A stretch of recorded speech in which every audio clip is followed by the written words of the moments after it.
Boa noite. Meu nome é Maicon. Hoje eu vou contar um caso real que assombrava meu arquivo de relatos como uma gaveta que a gente evita abrir. É a história de uma casa antiga, sem número visível no portão, onde famílias entravam com mudança, promessas e planos, e semanas depois sumiam sem deixar rastro. Eu dei a esse caso o nome de O Caso Real da Casa Maldita, onde famílias desapareciam. Se você estiver ouvindo à noite, deixe uma luz acesa no corredor, feche as portas internas com cuidado e vem comigo. Parte 1. Eu conheci a casa por acidente, pesquisando desaparecimentos antigos em jornais microfilmados. 3 famílias em décadas diferentes. Todas se mudaram para a mesma rua de declive suave, com calçadas tortas e árvores que se encostavam como vizinhas fofoqueiras.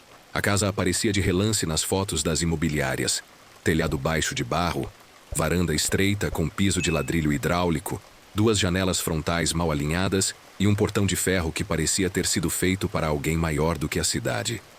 Em todas as matérias, o padrão: o caminhão da mudança, o sorriso dos novos moradores, as caixas marcadas sala, cozinha, quarto das crianças e um último registro trivial, como uma conta de água paga no balcão do mercado. Depois, silêncio. Não havia pedido de transferência escolar. Não havia saque ou compra no cartão. A vida apagava. Restava a casa. No arquivo municipal, uma planta baixa copiada à mão mostrava um corredor exageradamente longo. A cozinha recuada além do padrão, 2 portas internas lado a lado no meio do corredor, como gêmeas desconfiadas. E um quadrado sem legenda ao fundo do quintal, posição de poço. O carimbo da prefeitura, carcomido pela umidade, dizia regular. Eu não confiava na tinta. Conversei com corretores antigos, com moradores mais velhos da rua. Uns desviavam o olhar para não dar conversa ao azar. Outros falavam demais, como quem empurra medo com palavras. Um me disse que a casa foi construída sobre o resto de outra casa, que foi construída sobre o resto de outra. Camadas como roupa sobre roupa em corpo que não esquenta. Uma senhora de vestido de poá disse que lá dentro não tinha eco. Eu ri por reflexo, até lembrar de um galpão onde eu senti o mesmo. Som engolido como se a parede respirasse para dentro. Quando eu finalmente parei diante do portão, entendi um detalhe que as fotos não mostravam. O lote era ligeiramente mais baixo que a rua, um degrau de terra que fazia o ar esfriar meio grau. A sombra da árvore do vizinho chegava sempre ao portão, mesmo ao meio-dia. O número da casa não existia na fachada. Ao lado do trinco, marcas horizontais de tinta diferente formavam uma cinta pálida, como se alguém tivesse insistido em apagar algo ali. Pisei no ladrilho hidráulico e o som foi curto. As janelas tinham vidros antigos, daqueles que deformam a luz como água andando. Parte 2. Consegui entrar com autorização de um parente distante do último proprietário. Chaves frias, ferrugem que marcava os dedos. A sala parecia menor por dentro do que por fora. Havia um guarda-pó sobre o sofá, mas poeira quase nenhuma. O relógio de parede, sem pilha, mantinha os ponteiros num horário improvável, como se tivesse parado enquanto alguém olhava. O corredor respirava manso e para trás. Fui até a beira. O ar tinha cheiro de algodão velho, sabão de pedra e ferro úmido. A lâmpada do teto acendeu de primeira, mas a luz não alcançou todo o corredor, deixando uma faixa escura à altura das 2 portas gêmeas. Entrei na primeira, do lado esquerdo. Quarto vazio. O rodapé mostrava marcas retangulares onde móveis tinham encostado por anos. Na parede, 2 furos alinhados, uma prateleira de livros que não estava mais ali. No canto, uma tomada antiga com 2 marcas de plugue queimadas, como dedos de alguém que apoia a mão. Chão de taco que cedia macio, sem o estalo típico. Havia um prego isolado na parede oposta, tão alto que parecia um aviso. Saí e fechei sem querer com força demais. O som foi abafado, mas voltou para mim pelo corredor, como se o som tivesse dado meia volta. Na porta gêmea, do lado direito, outro quarto. Menor, mais claro. Janela para o muro do vizinho. Claridade branca. No chão, um retângulo mais claro denunciava um tapete antigo. Do lado de fora, o corredor seguia para a cozinha sem pressa. E ao fundo, uma porta com trinco interno levava ao quintal. Antes de sair, percebi um detalhe no teto. Uma linha mais escura atravessava de canto a canto, como uma costura antiga. Era uma viga, claro, mas parecia mais que estrutura. Parecia uma frase sem tradução. No quintal, o ar era outro. Limão e tijolo molhado. O quadrado que na planta baixa parecia um poço estava lá, coberto por uma tampa de cimento, pesada, com um furo no centro, e um cadeado que tinha sido cortado havia pouco. Eu toquei a tampa e senti um frescor súbito subindo do furo. Mais que vento. Um frescor de dentro, quase sem cheiro. A casa tinha fundo, e o fundo tinha boca. Parte 3. Passei as semanas seguintes em entrevistas. A primeira família desaparecida era dos anos 80. Homem, mulher, um filho e uma tia. Tinham vindo do interior. Um vizinho me contou que à noite saía um barulho de água, como se alguém lavasse roupa no tanque sem mangueira. A segunda família era do fim dos 90. Mulher separada, 2 filhas pequenas. A moça do armazém lembrava de um detalhe. A menor dormia na sala durante o dia. Não por hábito, mas por pedido. Dizia que o quarto era claro demais para dormir, mesmo com cortina escura. A terceira família tinha se mudado pouco antes do Natal, 3 anos antes de eu pisar ali. 2 semanas depois, sumiram. O guarda municipal que atendeu a ocorrência disse que as janelas estavam todas encostadas por dentro e a luz da cozinha acesa. Na mesa, 2 pratos. O micro-ondas apitava a cada minuto, pedindo atenção com fome de máquina. Comecei a ter sonhos com o corredor. Eu sempre estava parado na sala, de frente para ele, e uma respiração fora do meu corpo enchia o corredor de luz fria. Quando eu tentava andar, a luz diminuía. Se eu ficava parado, a luz voltava e eu podia ver no fundo, por um segundo, alguém passando de uma porta para outra, nunca atravessando o corredor. Acordava com o coração pesado, como se eu tivesse feito vigília. Voltei lá numa segunda-feira de calor sem vento no fim da tarde.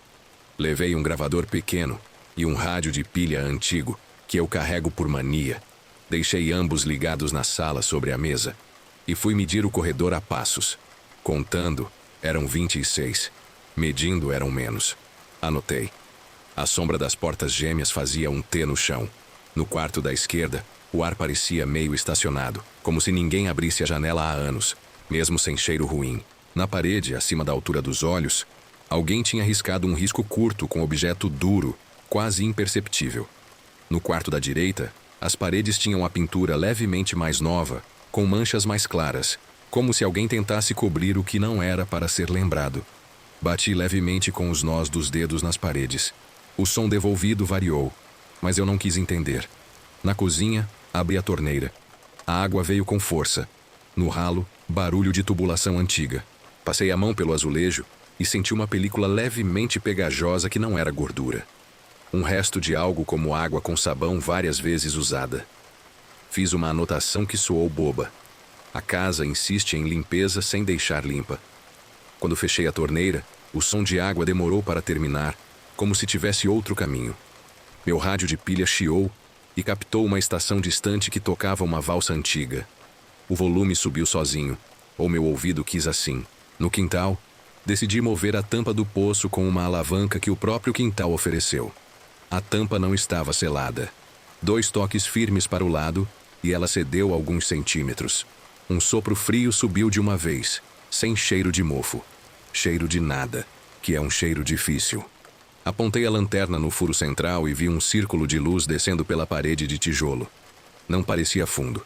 O som, porém, engolia a luz. Devolve luz do jeito que quer, foi o que me veio à cabeça. Com a ponta dos dedos, alinhei de volta a tampa ao centro e prendi com uma corrente provisória. Parte 4. A noite caiu, e eu fiquei na sala por 1 hora, anotando temperatura, som do bairro, ruído de vizinhos. No gravador, minha voz ficou grave demais. O rádio oscilava entre estática e chorinho antigo. No corredor, a lâmpada do teto fazia uma oscilação que não era pisca, era respiração. Eu me virei para o quadro elétrico. Era simples, antigo, mas não irregular. Tudo dentro do normal. Quando voltei para a sala, senti um perfume improvável, de roupa lavada e guardada num armário da casa da minha avó. Pensei em memória, e o perfume passou. Fui até a porta gêmea da esquerda e me ouvi dizer, em voz normal, sem pensar, com licença. Dentro, o ar mudou um pouco de temperatura. Tive a impressão boba de que eu fazia sombra 2 vezes. Passei a mão pelo rodapé e senti um pó fino, mais frio que a parede.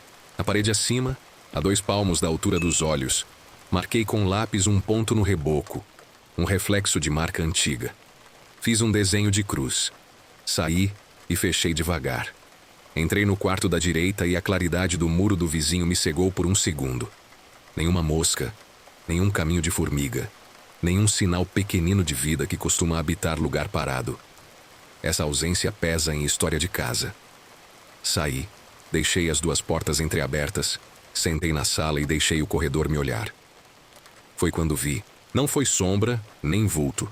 Foi ideia em movimento. Do quarto da esquerda para o quarto da direita, algo passou sem cruzar o corredor. O corredor continuou sozinho, como se alguém usasse a casa pelos lados, saltando parede, abrindo atalho de dentro. 1 segundo, 2. Eu levantei, quase pedindo desculpa para a cadeira. No teto do corredor, a linha escura pareceu mais escura. Eu decidi falar com a casa, desse jeito bobo que eu aprendi em outros lugares onde a arquitetura resiste ao esquadro. Eu disse: eu sei que vocês moraram aqui. Eu não vim buscar ninguém. Eu só vim entender por que vocês saíram de vista. O corredor respondeu com um estalo tão pequeno que talvez fosse meu ouvido corrigindo a pressão. E um pensamento que não era meu pousou no meu ombro como pássaro leve. Por ordem. Eu me vi repetindo a palavra sussurrada, como quem aprende a rezar nova. Por ordem. Parte 5. Pesquisei novamente as 3 famílias. Voltei ao armazém. Voltei ao cartório. Voltei às notas amarelas de jornal. Em todas, havia uma pista que eu havia ignorado. Antes de desaparecer, cada família havia reconfigurado a casa de um modo específico. A primeira derrubou uma porta interna, abrindo passagem entre os quartos. A segunda fechou uma das janelas internas com um armário grande, encostado por dentro. A terceira removeu uma faixa inteira de ladrilho hidráulico da sala, junto à parede do corredor. Ordem. A casa parecia insistir em uma forma certa. Quando contrariada, talvez tomasse para si o direito de reordenar. E ao reordenar, engolia quem alterou. Tese absurda, eu sei. Mas era a única que explicava por que nada externo denunciava violência. Sumiam pela ordem interior. Um funcionário antigo da prefeitura, que me olhava de banda, me contou uma história mais antiga ainda, que ele ouviu do avô. Antes da casa que existe hoje, havia ali um corredor externo coberto por treliça de madeira. Esse corredor ligava 2 casas menores no mesmo lote, como irmãs que se falam por bilhete. Em certo dia de muito sol, uma criança sumiu ali, brincando de atravessar. Procuraram o quintal, o poço, a rua, o morro. A mãe não saiu da varanda por 2 dias. No terceiro, ela derrubou a treliça amarretada. Depois construíram uma casa única, cobriram tudo. Fizeram as 2 portas gêmeas onde antes havia 2 portas que davam para fora. Eu perguntei ao homem por que alguém faria portas internas geminadas no meio do corredor. Ele disse sem pensar, para lembrar onde era a passagem. Aí ele percebeu o que disse e ficou um tempo olhando para a caneta. Voltei com fita métrica e nível. Me ajoelhei no corredor e medi do batente da primeira porta à borda esquerda da segunda. A distância era idêntica à distância da segunda até a parede que antecede a cozinha. 3 módulos iguais. Repeti as medidas no teto. A viga escura no teto marcava exatamente a distância do meio. Junto ao rodapé, pequenas diferenças de tom no reboco formavam um retângulo perfeitamente compatível com uma antiga abertura fechada. A casa tinha memória de corredor duplo. Eu a sentia como quem resgata a planta escondida em parede de drywall. E a parede respondia com aquela ausência de eco. No quintal, a tampa do poço me chamou como chama barata que esqueceu de morrer. Coloquei a alavanca, movi um pouco, mirei a lanterna. O facho desceu e parou numa água que não parecia água de poço. Era lisa demais, sem reflexo claro, como um vidro escuro. Jogar algo ali me pareceu uma ideia agressiva. Eu preferi falar de novo, dessa vez baixo. O que você guarda? O sopro que subiu não foi frio nem quente. Foi como abrir uma carta antiga que não é nossa. Parte 6. Resolvi passar uma noite inteira na casa. Levei colchonete, garrafa de água, 2 velas, o rádio e o gravador. Deitei na sala, de lado para o corredor, de modo que eu pudesse ver a linha escura do teto sem ter que virar a cabeça. Às 2 da manhã, as lâmpadas deram um lampejo e morreram. As velas não eram para isso, mas viraram isso. O corredor ganhou uma luz do tipo que vela não produz, uma claridade horizontal que parecia vir da altura do rodapé. A sala ficou assombrada de calma. No quarto da esquerda, senti que alguém respirava lento. No quarto da direita, senti que alguém ouvia. E no meio, a casa lembrava como era passar. Eu não dormi. Sonhei acordado com a primeira família. No sonho, o homem achava que derrubar a porta tornaria a casa moderna, aberta, integrada. Martelou 2 dias e dormiu no sofá de cansaço. No terceiro dia, ele acordou com o corredor deslocado para a direita, a ponto de bater o ombro no ar. Na cozinha, a água descia por um cano que não existia no dia anterior. Ele pensou que estava tonto. A mulher arrumou a mesa e sentiu um perfume de roupa seca que não era da casa dela. A tia cantou baixo para acalmar a criança, e a criança pediu para brincar do atravessa. Ninguém se lembrava de ter brincado disso naquela casa, e mesmo assim, sabiam a regra. Não me peça para explicar como eu vejo essas coisas. Eu só conto. Acordei com a vela lambendo a base de cera, no fim. Troquei por outra. O rádio pegou por poucos segundos uma voz que dizia: "Espera." Eu fiquei quieto, como quem se afasta da beira. A madrugada passou empurrando o corredor para dentro da casa, abrindo e fechando o pulmão. Ao amanhecer, um som de água no quintal anunciou que o poço lembrava de ser poço. Fui até lá e vi que a tampa tinha se deslocado 1 centímetro. Não mais. Coloquei de volta. Antes de ir embora, deixei sobre a mesa da sala um copo com água limpa. Não por ritual, mas por educação. CTA no meio. Se você gosta de relatos longos com investigação paciente e assombro que não grita, se inscreve agora nos Sussurros do Além e ativa o sino. Aqui a gente conta a história como quem caminha por corredor antigo, devagar, pisando onde a casa deixa. Agora volta comigo, porque a parte mais difícil ainda estava no arquivo que eu não queria abrir. Parte 7. Encontrei, numa caixa sem etiqueta do acervo da delegacia, um envelope pardo com recorte sobre a rua. Dentro, 3 fotografias pequenas em papel já amarelado. Em 2, a fachada da casa era a mesma, mas as janelas tinham cortinas diferentes. Na terceira, algo me atravessou. A varanda vazia. O portão, entreaberto. E no canto inferior direito, uma sombra mais escura que a sombra do portão. Não era pessoa, não era objeto, era a ausência condensada. Eu virei a foto contra a luz e uma marca d'água da revelação mostrou um V torto, como se o papel tivesse sido pressionado enquanto ainda molhado. Na contracapa, a grafia de alguém anotou: "Abre quando escurece." Voltei a casa com a foto e a deixei sobre a mesa, ao lado do copo que eu tinha posto. A água estava no nível ligeiramente mais baixo do que eu lembrava, como se tivesse evaporado rápido demais. Sentei na cadeira e olhei a foto por tempo suficiente para que meu olho fizesse aquele truque de encontrar padrões. No ponto onde a sombra parecia mais densa, no original, a parede do corredor, do lado de dentro, tinha uma marca de tom. Eu me levantei e fui até lá. Encostei o ouvido na parede, não para ouvir vozes, mas para ouvir vazio. Não ouvi. Senti uma vibração pequenina, como de motor muito distante. A casa tinha algo funcionando por trás. Alguma coisa lembrava de mover. Foi então que a vizinha de vestido de poá bateu palmas no portão. Eu me assustei como quem é apanhado mentindo. Abri. Ela entrou sem pedir licença, como se já tivesse sido dona. Disse que o irmão dela brincava ali nos anos 60 e que havia regras que as crianças sabiam sem ninguém ensinar. Não desce no quintal sozinho. Não passa entre as portas correndo. Não fecha as 2 portas ao mesmo tempo. Não olha pelo buraco do poço. Eu anotei com a mão trêmula de quem registra lei antiga. Ela completou com doçura de quem traz doce. E se ouvir água quando não tem água, responde só depois de contar devagar de 1 a 5. Eu perguntei por quê. Ela disse simples: para a casa ter tempo de lembrar o nome certo de quem ela quer responder. Quando ela foi embora, o corredor me pareceu mais sério. Parte 8. Decidi reproduzir o erro das famílias, não por desrespeito, mas por método. Encostei uma estante pequena atravessando a passagem entre o corredor e a cozinha, como quem desloca a ordem 1 centímetro para o lado. No início, nada.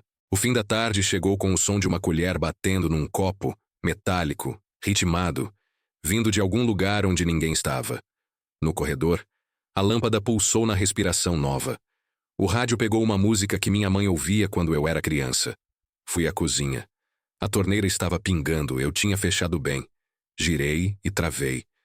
Os pingos continuaram por 2 segundos e pararam como quem obedece à ordem de dentro, e não a minha. Quando voltei para a sala, a estante que eu tinha encostado estava 2 dedos mais para a esquerda. Eu marquei no chão com lápis. Sentei à espera. 1 hora depois, a estante estava exatamente no meio do vão, como se alguém com régua invisível tivesse ajustado a simetria. Fiquei com a boca seca que não melhora com água. Levantei, tirei a estante e encostei de novo no mesmo lugar. A casa corrigiu pela 3ª vez para o meio. Entendi que não adiantava desafiar o método. Tirei a estante de vez e recuei. Na madrugada tive a visão mais clara. De pé no corredor, vi o que eu achava impossível. Uma pessoa atravessando de um quarto ao outro sem cruzar o corredor. Não era atravessar a parede como o fantasma de filme. Era usar uma dobra de lugar. A pessoa sumiu de uma lateral e apareceu na outra lateral com uma diferença mínima de tempo, sem cruzar o centro. Eu não vi rosto. Vi corpo sem detalhes, um contorno.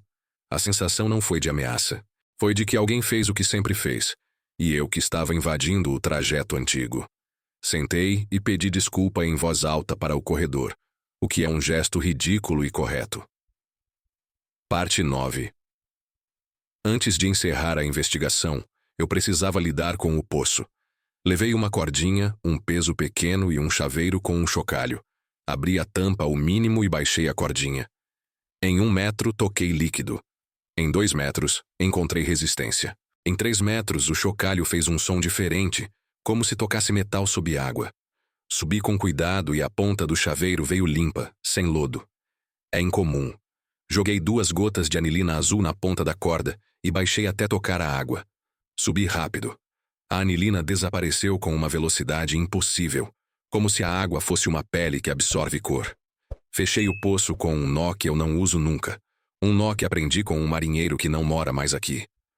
O nó segurou de primeira. A casa entende certos nós. Voltei para a sala com vontade de ir embora. E a sala me segurou. Um vento que não era de clima levantou a cortina do corredor meio palmo. Por baixo, uma sombra riscou o chão em diagonal. Pensei na criança que a história antiga levou. Pensei nas famílias que sumiram por reordenação. Pensei em desmontar a correção que eu tinha feito e aceitar a forma que a casa insiste. Me levantei, alinhei a mesa com a direção do corredor, girei o sofá 90 graus, puxei o tapete 2 dedos para a direita. Coisa de doido. A sala assentou como o corpo que muda de posição e finalmente encontra o lugar do osso. O rádio parou de chiar. O copo de água sobre a mesa fez um círculo perfeito como se tivesse sido apoiado ali naquele ponto, naquela pressão, incontáveis vezes. Era um encaixe. Eu tinha colocado a sala no seu raio certo, e a casa, por um momento curto, me aceitou como parte do desenho. Parte 10. Eu poderia terminar dizendo que a casa deixou de engolir famílias depois que a ordem foi respeitada. Eu não sei se isso é verdade. O que eu sei é que o parente distante do último proprietário concordou em não vender por enquanto. A vizinhança agradeceu com silêncio. Eu passei a visitar a casa em horários diferentes, às vezes de manhã, às vezes na última luz. Em algumas visitas, nada acontecia. Noutros dias, a casa lembrava de respirar alto. Vez ou outra, do quintal vinha um som de água correndo onde não deveria. Eu esperava o tempo de contar devagar até 5, como me ensinou a vizinha, e dizia em voz normal, sem medo: eu estou aqui. Certa tarde, encontrei no rodapé do quarto da esquerda uma pecinha de plástico transparente, fragmento de carrinho infantil. Ajoelhei, peguei com 2 dedos, e o corredor me devolveu um sopro que não era de vento. Fui até a varanda e deixei a peça sobre o batente, como quem devolve botão perdido para o dono ver quando passa. À noite a peça não estava mais lá. No último dia que estive sozinho na casa, fechei as 2 portas gêmeas ao mesmo tempo sem querer. A maçaneta da esquerda não girou. A da direita cedeu com ruído de metal há muito tempo parado. O corredor ficou numa espécie de vazio sem centro, como se faltasse o eixo. Abri as 2 ao mesmo tempo, devagar, e senti um alívio físico. A casa não gosta dessa simultaneidade. É regra. Eu a escrevi no meu caderno com letra que parecia não ser minha.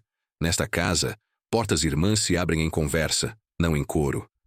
Eu podia forçar um final de paz, mas prefiro dizer a verdade. Existem casas que pedem algo em troca do abrigo. Nem sempre é sangue, nem sempre é loucura. Às vezes é só ordem. E ordem custa. A casa que eu chamo de maldita talvez só tenha sido obediente demais à sua própria memória. Quando a gente muda o desenho sem pedir licença, a casa rearruma o mundo para caber nela. E algumas pessoas, por desatenção, cansaço ou soberba, acabam ficando na dobra. Não é justo, eu sei. Mas é o que eu vi. Se um dia você se mudar para uma casa onde o som não faz eco e o ar esfria meio grau no degrau do portão, observe primeiro. Veja onde a cadeira quer ficar debaixo da janela. Alinhe o tapete ao retângulo que a luz desenha no chão. Não encoste móveis reduzindo passagens que parecem exageradas. E se houver duas portas gêmeas, não brinque de fechar as duas ao mesmo tempo. Se houver poço, não olhe. Se ouvir água quando não era para ter água, conte devagar de 1 a 5 antes de responder. A casa precisa lembrar o seu nome. E, se puder, deixe um copo de água limpa sobre a mesa da sala. Não por superstição, por educação. Eu sou o Maicon, e esse foi o relato mais teimoso que eu já registrei. O caso real da casa maldita, onde famílias desapareciam, continua aberto, porque existem coisas que não se fecham com chave. Se você curte relatos assim, com investigação, regra doméstica e um corredor que guarda o próprio fôlego, se inscreve nos Sussurros do Além e ativa o sino. Aqui a gente conta devagar, no compasso de quem aprende a casa antes de morar nela. Quer que eu continue com as partes finais e feche todos os arcos desse caso?